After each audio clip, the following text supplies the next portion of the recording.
All right, everybody. Welcome once again to Value Demand. This is episode 4, lead generation. And I only have a few slides today because I want to really leave an opportunity for you guys to weigh in and have some discourse back and forth around this. Lead generation is two things. Lead generation is prospecting and it's marketing.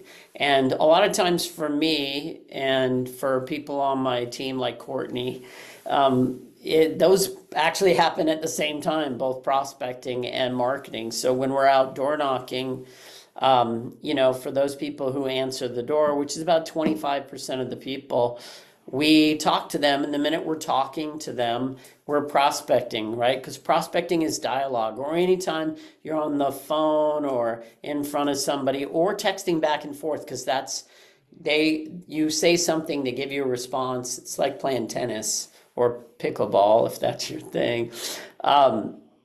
And then the other part is marketing, and marketing is what we leave behind on the door if it's not answered. And that's 75% of the time. And that's monologue. In other words, we give a message, and it's really only us talking through that message. And nobody responds, and so you can't pivot the message. It's just the message. On the prospecting side, I've got a star in the middle there and then all the points. And these are not necessarily all the different prospecting points, but these are the ones that I think of. And open house is at the top because I think open house is what a lot of agents are somewhat comfortable with. At least they get to stand there and wait for people to show up and then talk to them. In our business, the better you talk, the better results you'll have. And, we all deal with some very similar things, maybe objections or circumstances that we're in. And the more you concentrate, I think, on scripts, not because you have to talk perfect or exactly say those words, but scripts are a framework for us to hang these ideas on and these talking points. And it's really its primary purpose, at least in my mind, is so that I hit the main points of the message, and then really I'm not worried about what I'm going to say. And so I start listening really well. When I'm out door knocking, I walk very fast in between the doors. And then the minute I hit the door, I'm like, stop, breath, smile, knock. And then I start to slow down. And I'm listening to see if anyone's, in that building. Oftentimes a dog is barking. If someone's there, they're going to say, be quiet, and if not, I'm going to wait 2-3 seconds and then I'm out. And Jacob actually took advantage of shadowing me the other day, and I wonder what that looked like for you, Jacob. I mean, from your perspective, I know it was valuable, but I'm just wondering if you'll just weigh in a little bit, because I don't get to watch myself, but you watch me. And when I teach, my personality is like at 10. I'm really driving points home whenever I present. In this situation, I'm really like that. But the minute I door knock, I try to become the boy next door.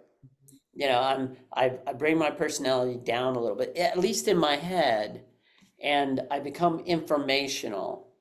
I still have scripts, I'm armed with scripts, but my demeanor changes radically. What did you see when you came out and shadowed, Jacob?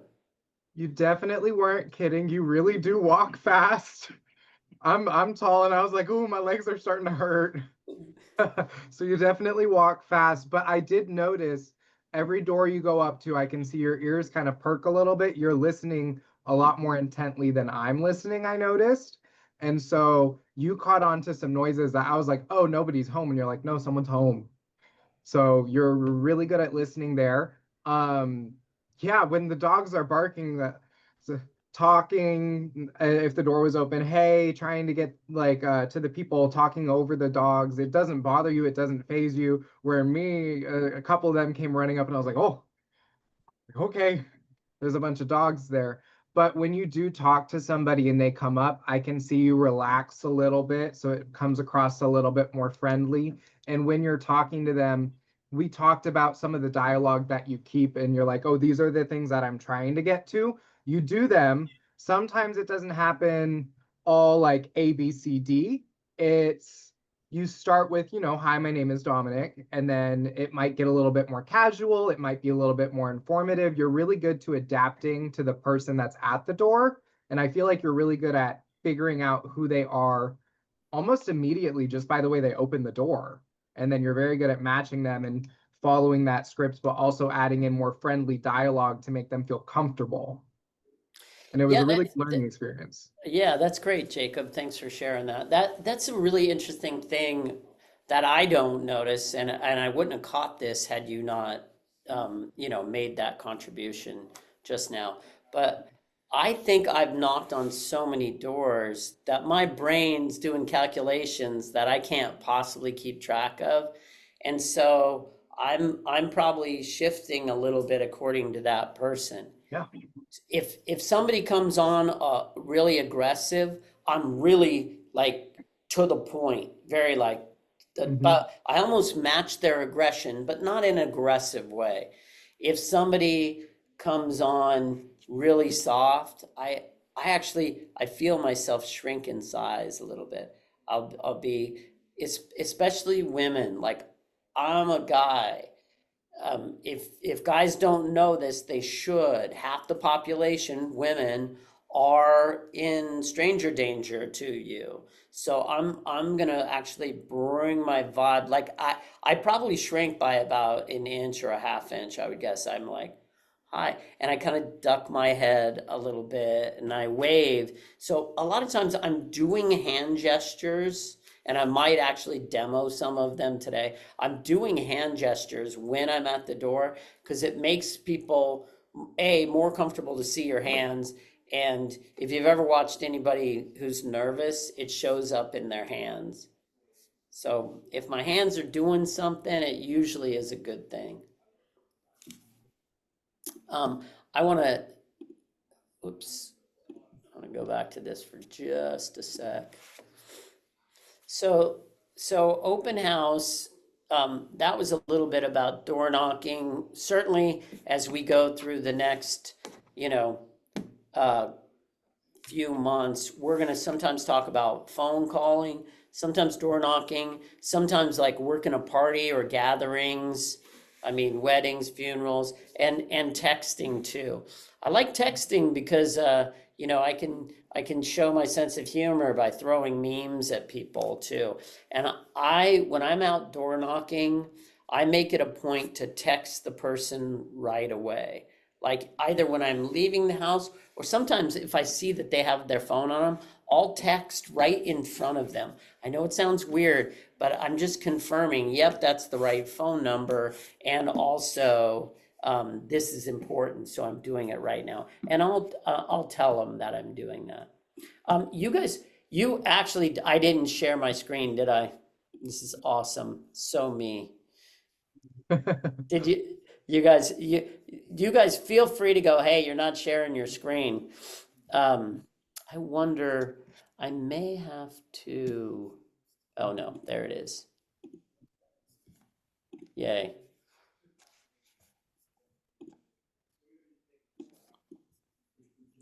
You can tell I'm a real estate agent because uh, I'm really proficient on my feet.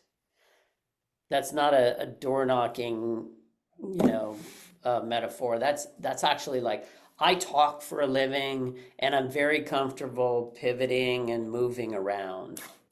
Um, but talking and doing anything else at the same time, sometimes I'm at a total loss. If you're ever talking to me on the phone, you guys, and I'm driving somewhere, there's a good chance that I'm gonna go, I missed my exit.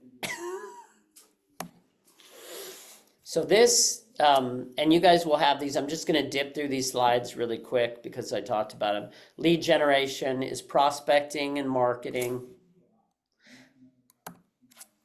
And then this is the diagram that I'm using for the prospecting side. And today we're going to talk about our open house script. I'm going to have Courtney talk for just a minute about what that looks like in the open house, because Courtney and I just did an open house, and we got lots of names and phone numbers.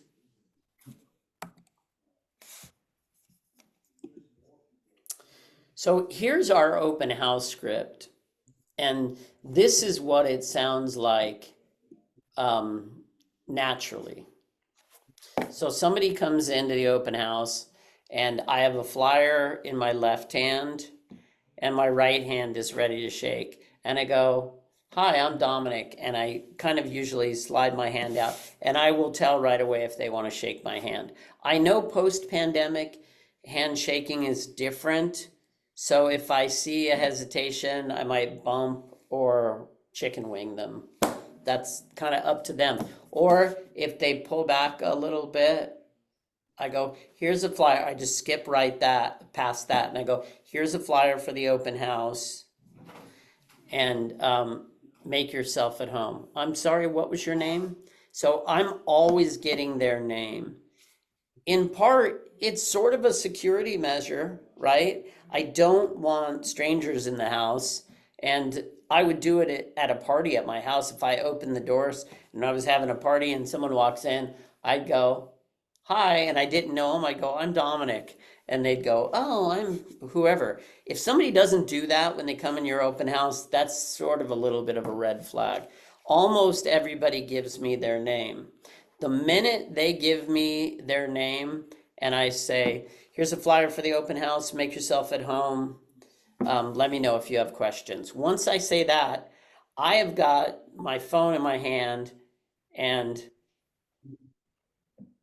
I am in my notes section for my phone. I don't know if you can see it, the notes app on my iPhone, and I write their name, right? So in this instance, I would write Chris, and Chris is at the top. And it's just a placeholder, and I skip 2 lines, and then I move on to the next person. Courtney was texting me probably to say, "Hey, you're not sharing your screen." And then when they circle back is when I say, "So, Chris, do you live in the neighborhood?" And all I'm doing right now is sorting. I want to sort to a point so I know who my audience is, right? Any kind of prospecting or marketing, any kind of lead gen is really about knowing your audience so you can deliver the message, right? So I sort them down to a point, and I say, "Do you rent or you own?" And if Chris said, "I own," I'm going to say, "Did you need to sell your house in order to buy the next one?" And I'm going to wait. He'll say all kinds of things. And then I say, "Are you familiar with our trader program?" And he's probably going to say no. I mean, almost everybody says no. Every once in a while, somebody who lives in an area that I market to regularly will say, yeah, I think I'm familiar." But I'm just going to say it again anyways. I'm going to say, if you need to sell your house in order to buy the next home, we'll guarantee the sale of your house at the top fair market value, or we don't charge for our services on any part we don't get you. We lose before you do. See, we lose before you do. That's one of those hand gestures that I'm talking about. And then they're going to say, whatever. I mean, they say all kinds of things. One of the things you should pay attention to is if they say nothing, but their body language is like this. Like they might nod and say nothing.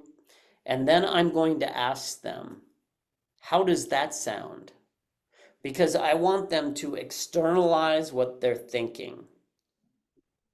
Now, that doesn't sound like a big deal, but as it turns out, it's really important. because they open up the minute that I prompt them to take it out of their head and put it out. And they go, interesting. And then I'd say, do you wonder how that works?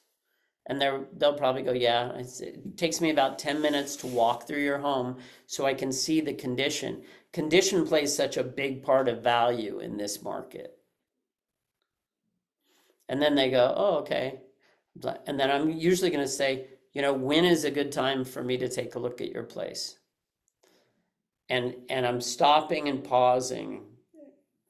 And they might go, anytime. And I'll say, well, my open house ends at 3, or ends at 2 rather, and I can probably make it to you by 2:30 if they're close, or 3, where sometimes I pick up my signs, sometimes I don't. If you have not walked out of your open house and walked into a neighbor's house, raise your hand. Sorry, I That's didn't understand the question. If you have you ever walked out of your open house at the end of it and walked into one of the neighbor's house because they wanted you to come over? No. I thought you might have. It does happen to agents sometimes. I never thought that was possible, you guys. For the first 10 years in business, I didn't think that was possible. I think my mind started to change a little bit back in 2006 when I started doing the trade up, but it really, once I door knocked in 2012 and I was really thorough and I found people invited me in, like I knocked on their door and like 5 minutes later I'm standing in their house. I changed the open house script because I knew that was possible, and I drove the script to that point. And guess what, you guys? It is possible. It doesn't happen all the time. It does happen though. I knock on people's door, and sometimes within that conversation, after 2 or 3 minutes, they invite me into their house. I'm going to show you guys something before we go further on this.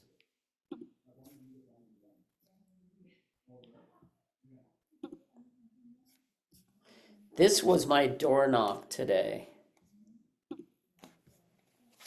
Can you guys see that okay? So, the first door I knocked on, no, the second door I knocked on, it had a no soliciting sign on it. And so I knocked, I didn't hear anything, I left the card. And as I was walking away, I was almost to the next house. I heard the door open. So I turned around. I think Jacob probably saw me do this before. I turned around because I'm listening still. And I went back and I just start texting. Not texting. I start prospecting right at that point. So I'm going to run the script. I'm like, hi, I'm Dominic with Keller Williams Realty. And we sold that house around the corner on Mary Circle, all cash at 1525. Now he's listening. Now we're close to each other. And I said, and he's like, okay. And he had a firefighter shirt on. His house was immaculate. And in fact, you can see that he lives on Catamaran.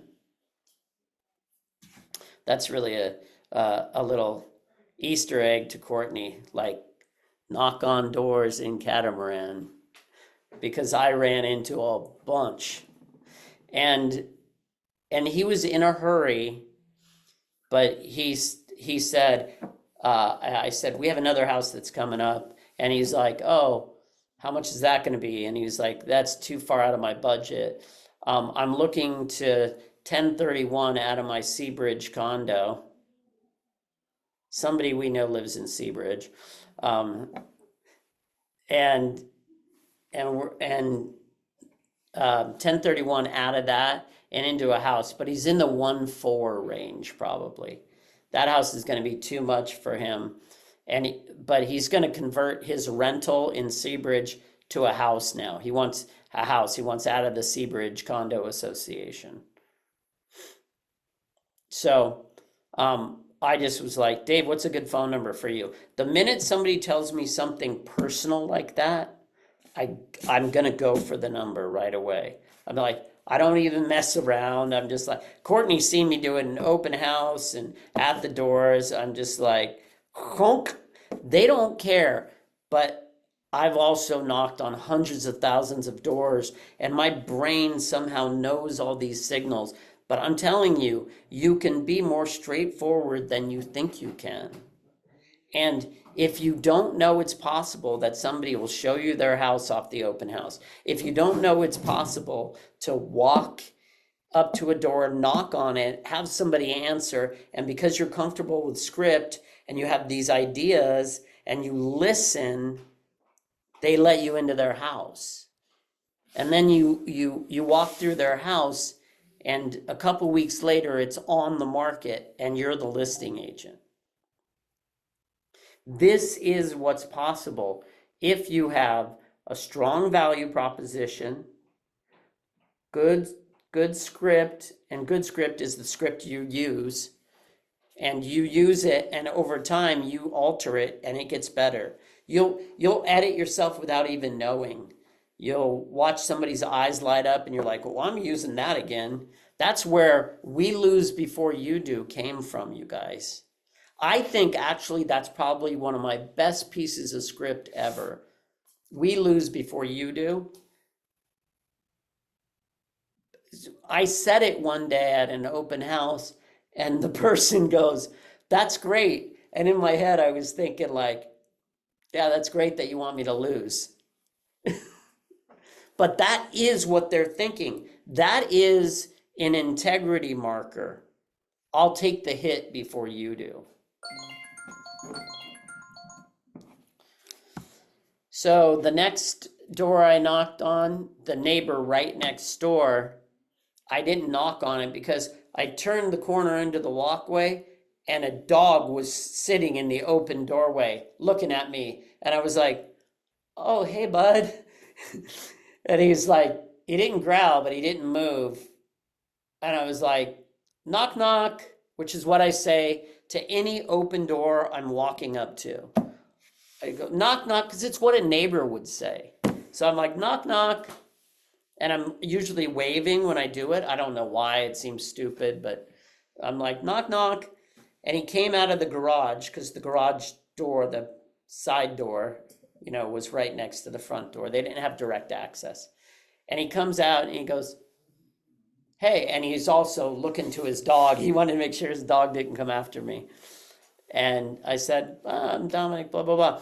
And this guy wasn't looking to do anything, but we remembered each other from years ago.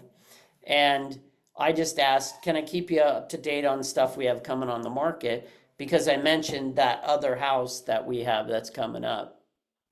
Now, disaster could befall me. It does agents and other human beings. We could not get that listing, but they've told me they want me to. It's not under contract yet, so I cannot say the address. You can only market to homes that you have under contract, and saying an address is marketing. But I can go, hey, yeah, I've got one coming up over there, right? That was the second door I knocked on. The third door I knocked on, and it's so weird, you guys. Sometimes when I knock on doors and I'm really successful, I'm like, oh, I can coast now. I got my two, right? I think every door knocking session of 100 doors can have 2 contacts where you get their phone number. And I usually just start with the phone number. I don't get email. Email's so hard to screw up. But I text them right away, and then I'll ask for their email, especially if I need to send them something. The third door I got to, I knocked, put the card in the door like I do. As I'm halfway down the walkway, the guy comes back, opens the door, the card falls to the ground. And I go, "Hi, I'm Dominic with Keller Williams Realty." "Oh, I'll grab that." And he goes, "That's okay." He picks it up, and I go, "We just sold the house." And he goes, "Did you see that sign right there?" And I go, and I'm just listening. I'm not confirming, I'm not denying, I'm not defensive, I'm just listening. And he goes, "That means don't knock on my door." And I was like, "Okay." And the minute I was like, "Okay, I'm gonna talk again," he's like, you should really blah blah blah blah blah, yada yada, and he closed the door on me. Right? He's coming back into his house. He's like, "I want no dialogue, and I just want to whatever." You guys, it could have been anything. Maybe he had bowel trouble or something. I don't know. Like, who knows? I don't judge it. I don't care. I don't apologize because the first guy had a no soliciting sign. I knocked on his door, and then we had this great conversation. He's like, "You could help me. I need to 1031 out of this condo, which is right next to our farm." And, he looks at me as an opportunity. This other guy, who I don't know his name off, obviously, but I put "do not knock" on there. So we'll put that on our walking farm app. And then the fourth door was Rose. And, you know, Rose and I had a great conversation, and it started with, "Yeah, there's some woman real estate agent who left flyers the other day." And I was like, "Oh, okay. Well, we just sold that house in Mary Circle, and I wanted to let you know." And then the next thing you know, we're having a full conversation. It lasted probably 10 minutes. It was quite long. She needs to sell her condo in Westwood and 1031 exchange into something closer so she can manage. She asked me if I manage, and I was like, before I could answer, she was like, "Or I don't know if you do that." And I said, "Actually, I don't manage property anymore. I just sell. That I only serve one master." And she's like, "I know, property management." I was like, "Well, it's just very complicated now, and it's not my focus." And that's an okay thing to say, but I can also, because I used to property manage, I can give her some direction and advice. And Courtney, remind me to tell you about that later. It's just really about like good practices when you're managing the rentals you own. And then this other couple, Jan and Bill Conrad on Farnsworth, and they came into our open house. And I don't know if we have their contact info, Courtney. We may have it somewhere around. I do remember them. I might even have it. I think that name sounds familiar. I can look. They're in their 70s, both have gray hair. He's really rather tall. He's got to be 6'3" or 6'4". Maybe we don't.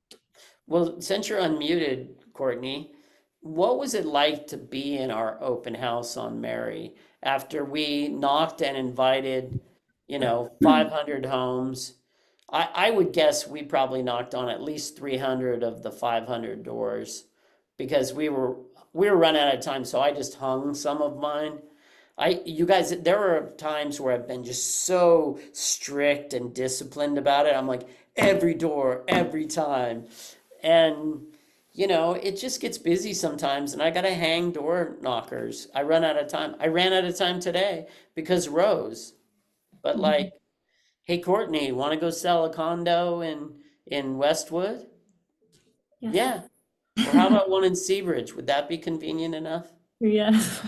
Right. I mean, when I do my job right, careful, as long as I can do it, it makes opportunities for everybody. So really interestingly, and I'll have you chime in a sec, Courtney. Really interestingly, I also had my dictation thing on my phone, because I talk to text a lot because it's just faster for me. I've got cards in one hand, my phone in the other. It would just take too long. So I talk to text, but my text was on when I hit the next door. So you have live conversation, at least from my end. Courtney, what was it like at first when you were watching me? Exciting. Right, yeah, Courtney was just like, here we go, leads coming on at us. Wait, you mean door knocking or The open open house. house? The Yeah, open the house. open house was very exciting. It was like, oh my gosh, like my head was spinning because it was just like person after person, like having to talk to them, get their name, try and get their number, everything. Yeah. And then at a certain point, like I was like, my note sheet is starting to stack up. I think I ended up with like 9 contacts that day.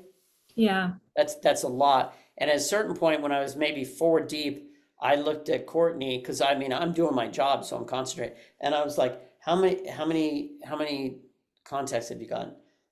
We're standing right next to each other, and I don't even know. And she was like, I haven't gotten it yet. And I was like, Courtney, stop eating popcorn. Let's go.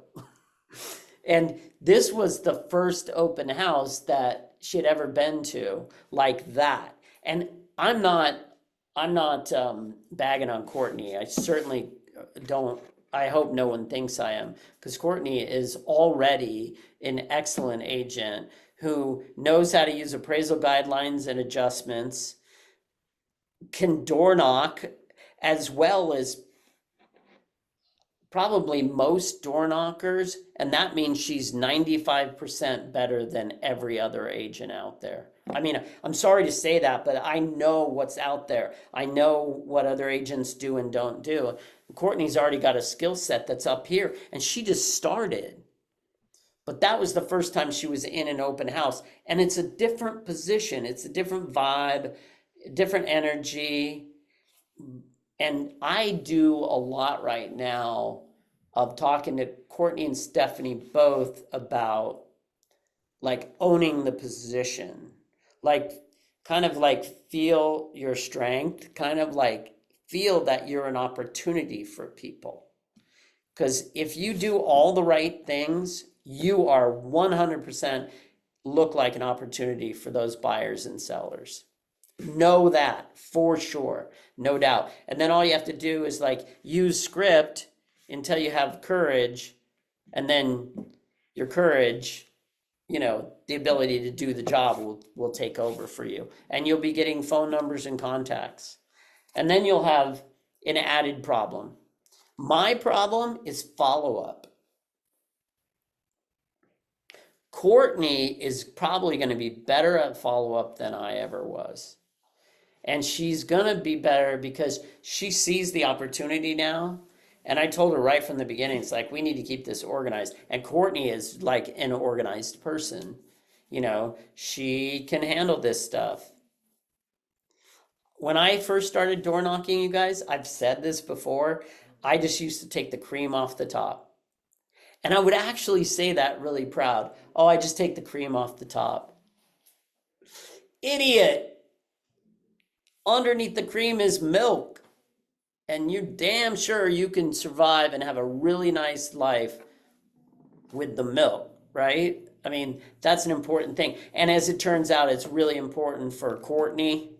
It's really important for Stephanie. It's really important for anybody who works on my team.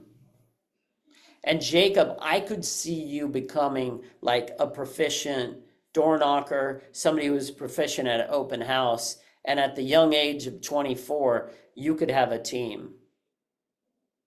Natsuko, you better have a team pretty soon. I mean, to me, I don't even know you. I haven't seen you present yet. I will watch you present as part of Value Demand. Jacob, same thing with you. We are going there. Just know that. That's what the lab on Tuesday is for. It's so that I can check how you guys are progressing. Because unless you're successful, I'm not successful. I need you to be successful in order for me to be valid.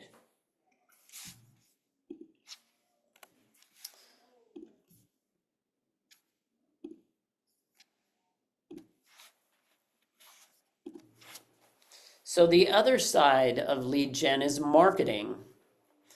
And the marketing that we have at the open house, I've talked a little bit about the door knocking and door knockers that we leave behind, right? That the knockers we leave behind, either with people or on a door that nobody answers, that is marketing. We also have marketing in the open house. And our marketing in the open house looks like this. And it seems like super basic because it is. And I share it with you guys, even though it seems obvious, because a lot of times people might see somebody else's marketing, but they don't know the ideas behind it. This is all the marketing that I need, I think. Now, eventually we'll have a QR code on here, but we just don't have it on right now, but we will. It's just the address. Enough pictures so that they remember that address. Enough details that they're like, oh, these are the good things about the house. And then a call to action along with our value proposition. Ask us about our trade-up program. Now, we're not even going to wait for them to ask us. We prompt the question. Are you familiar with our trade-up program? No? Here it is. And then, of course, our phone numbers.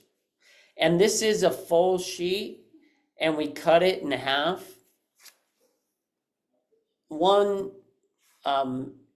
it saves paper. Two, it's more efficient. Three, it's easier for them to hold, fold in half and jam it into their pocket. Four, it's cheaper for us. Instead of what is it, 25 cents now for a copy? A color copy, or is it more than that? It's probably more, isn't it? I think it's like 40 at least. Maybe. 40 cents. Now these are 20 cents a piece. And I usually bring somewhere between 20 to 40 flyers. I don't care if I run out. I do take a picture of it usually, or I make sure I have it somewhere. And I'll say, give me your number, I'll text it to you. I think that's great, by the way.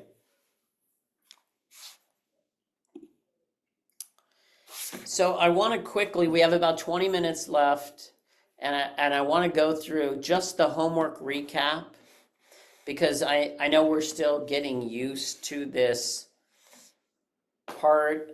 And I really apologize last week, Natsuko. I did not get the right Zoom link to you, and it was confusing, but I'm glad that you could watch the video. And so I actually want us to do this homework piece again. And maybe you guys already did it, but this is from the presentation portion, and that's the listing presentation. That's what I concentrate on.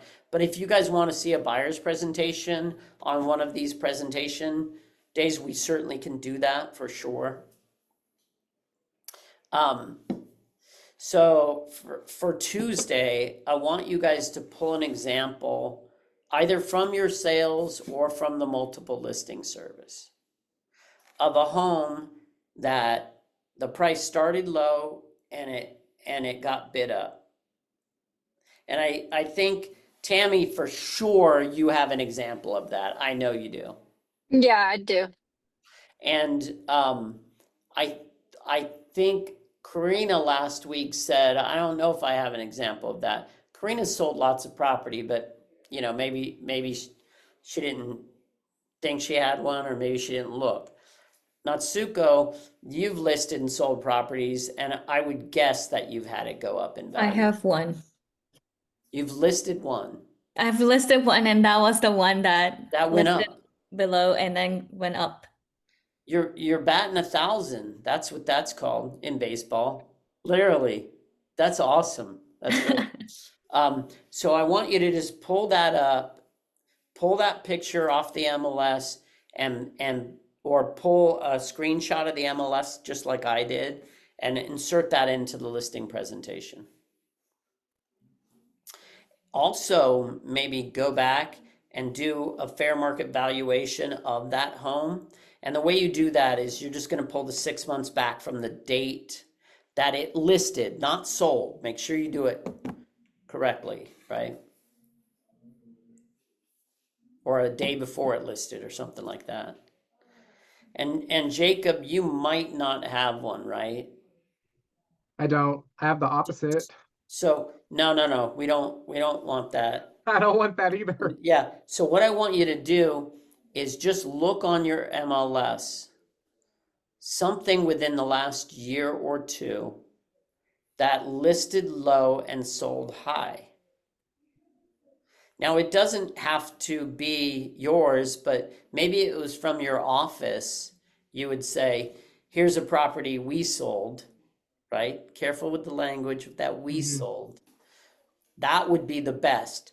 Behind that would just be an example of the market. Here's a house that came on the market, listed low, sold high, and do the same thing. Do fair market valuation on that, Jacob, just so that you can take ownership of the idea. This is the most important thing. I don't want you guys to look at this and go, wow, this is really great. I need you to like make it your own.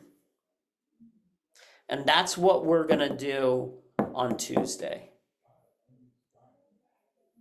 We've got 15 minutes left right now, and in value demand, I always want to spend 3/4 of the time on concept and the last quarter on checking. Are there any questions? What did you get from this? So tell me what you guys are thinking. Did you hear something new you haven't heard before? I have a question. Oh, Sure, Natsuko, go ahead. sorry. Thank you. So I have a question. So I'm at open houses every weekend, and I started asking a question of, do you have to, or did you have to sell your home to buy the next property? And I haven't yet gotten the answer of yes. But when they say like, oh no, we're just gonna rent it out. Oh, that's great. Yeah, I didn't really know what to say, so I said, "Oh, I actually do help lease the property as well to screen tenants so that you don't have to worry about going through all the files." Yeah, But that's great. what would be your response to, "Oh, I'm gonna lease it out"? You're so smart, Natsuko. You're already thinking about it the right way. So what I say is, oh, great. When you're looking to buy your next property with me, and you're leaving your house behind as your first rental, as part of my sale, or when you purchase the house through me as your agent, I will property manage for you for the first year. In other words, I'll lease it up for you, and I'll show you the correct forms to use and make sure you're covered. The most important thing you can do when you first have a rental is make sure that the tenants are screened correctly, that you use a move-in, move-out form, that you take a video of the property that's 1 minute long, and you can do it as fast as you want because you can slow down video. And then finally, that you make sure that at least once or maybe twice a year, you go back to the property and look under all the water sources. So look under the kitchen sink, look under the bathroom sinks, anything that you can see by opening a cupboard, and just shine a light in there and see if there are any drips or leaks. And the reason is, a lot of times the tenants don't even know that there's a leak until it's too late and it's already growing mold. And as a property manager or owner, mold is your worst nightmare. So right away, I'm adding value to them by just talking about this. Now, obviously, I'm not going to give that full message if I don't have time. But I will make the offer to them that, bless you, Natsuko, that you can in fact still benefit from my services. This is an ad that I bring to you, an add-on, service add-on. Jacob, Thank go ahead. You're welcome. For your guys' open houses, what do you guys do for sign-ins? Do you use a sign-in sheet? Do you use anything digital? Courtney, go ahead. I don't know the name of the form, but we use the one from the MLS contract one. Yeah, that's just to CYA, Jacob. Yeah. Cover 'Cause your I- ankles. The one that I used was from Brivity, the landing page, and I got this idea from one of the agents in our office. She cleared it with our broker, but she had a piece of paper that she put the wording on, and then she just posted it in front of the kiosk. And that was like the same disclaimer. So I was wondering if you guys did something similar or not. I Sure, actually mean, do similar things because the MLS one to me is just too tiny, and then I cannot read the name of the people who came in, and I also I'm not familiar with like cursives when they write it down, cannot read it at all when it's so tiny. So I just have the name, phone number, email. Do you have an agent? Yes or no? That's like huge, and then I There- bring it in. there are title companies, I might have one in my bag. There are title companies, I don't. There are title companies that give out sign-in forms that you can use. See ours, I happen to have one in my bag. It's not gonna, there it goes. Now you can see it. Yeah, that one. It's just the standard sign-in form. But that's not what I use. First, before the law changed last year, I never even used a sign-in sheet. I don't like them. And the reason is I'm getting their name and I'm putting that in my phone. And then everything else happens organically for them. I don't want people saying no. I don't want them leaving false information on the form. I don't want BS. I don't want discomfort for them. I actually make people comfortable with scripts and dialogues and the way I present, and it all goes in my phone. I lose pieces of paper, but I'm pretty good about my phone. So that's what I would recommend. I would recommend that you actually use the Notes app on your phone for both door knocking, any kind of prospect. That's just me though. But you can use whatever you want. I know other people who are really successful with sign-in forms. Generally not the required one. This is required because of the verbiage. So you really need to have the verbiage somewhere, disclaimer somewhere, but I mean, up to you. Anything else, you guys? Any thoughts on today? Any thoughts on prospecting, marketing, lead gen, particularly how the value proposition, the trade-up program, is used through the lead gen? Right? The value proposition, even if no one wants it, it's powerful because it speaks to your expertise. Your expertise is in value and how you create demand. Hence, value demand.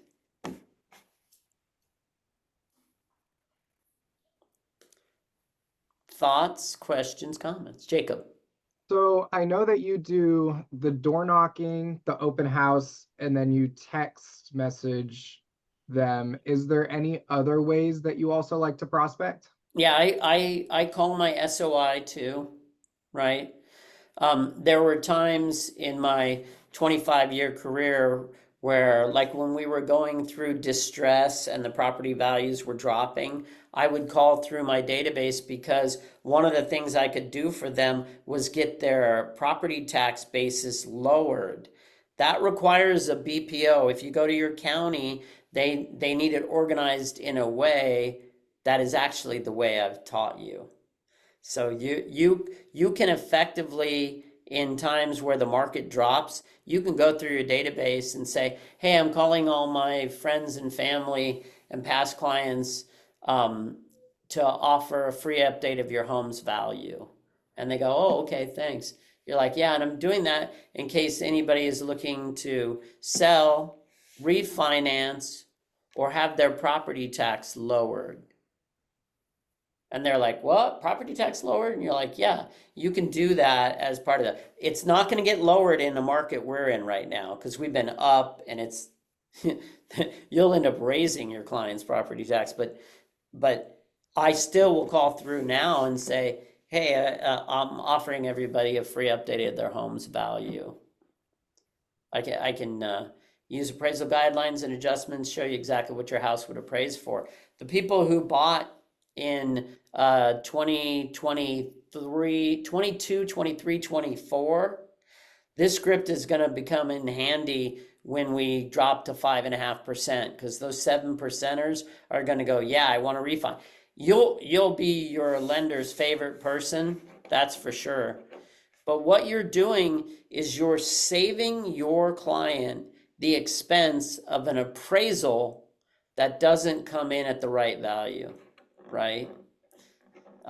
There's been many years where somebody wanted to refi, but their loan to value wasn't correct. And the refi lender, let's say it's one of the big ones that just did refi lending, not resale lending, like Lending Tree or somebody like that, right? You know, cheapmortgage.com, whoever it is, right? They'll say to the consumer when the consumer calls, sure, well, just give us the information. I think we can drop you down to X. And they go, great. Sign me up. And they go, cool.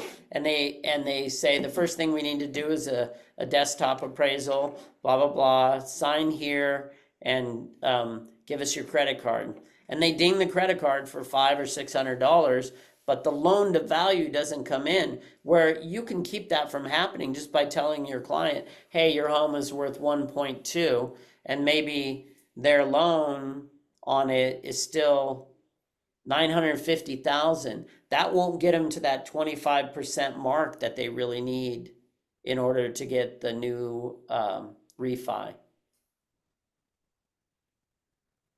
Hey, by the way, so like I coach, educate, share with you guys, I have my own business coach. I've been coached by a lot of people, but I now have a business coach for this.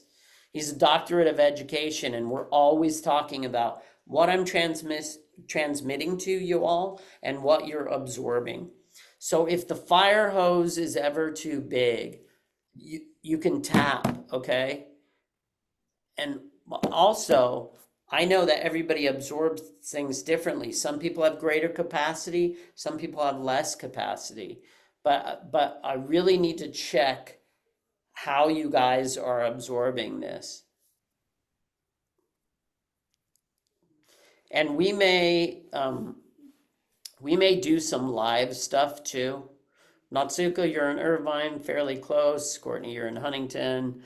I live in Long Beach, but work in Huntington. Jacob, I know you got a ways to go, but we might do a day event where we get together for 2 hours and do these presentations in person, because you might not know what your body language is doing. And believe it or not, that presentation that I shared with you last week, that can be done in 15 or 20 minutes. You guys, I used to have 2-hour listing presentations, sometimes 3, because you're just trying to win into their hearts and minds any way you can. And you're like thinking, well, if I just talk and say the right things, or they say the things, I'll be able to tell if they like me and will sign the contract. But what happens is during those 2 or 3 hours, it's going like this, up and down, and their fears are coming in and out. And then they're optimistic. And then they ask you a question that you weren't expecting. And they're like, well, what if I find my own buyer? And you're like, shit, I thought this was going along great. Now you're telling me I might even be out of the deal. But that's why that I have that compensation page set up. Because I want to, honestly, in that presentation is the answer to every question. And if we come up with new questions, I'll put a new answer in there. But that's it. The goal for you all is to get good at the presentation.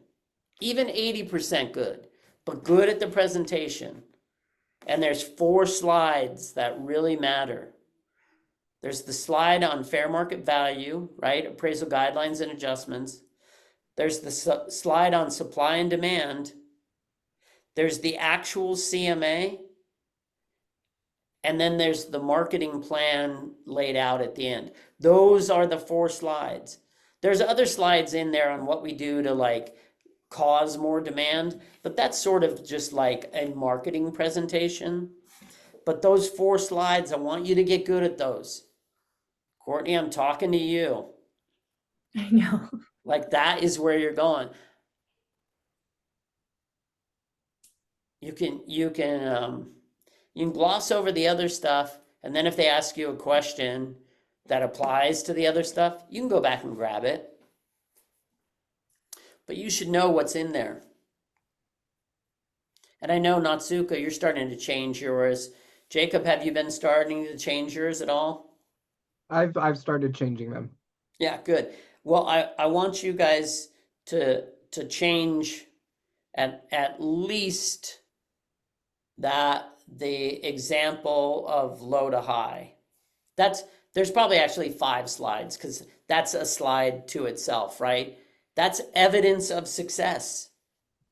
And I want you guys to have evidence of success. Doesn't even have to be your success. You can just be like, I know this is possible. Here you go. It's 12:59, y'all. I'm going to wrap. Any final thoughts?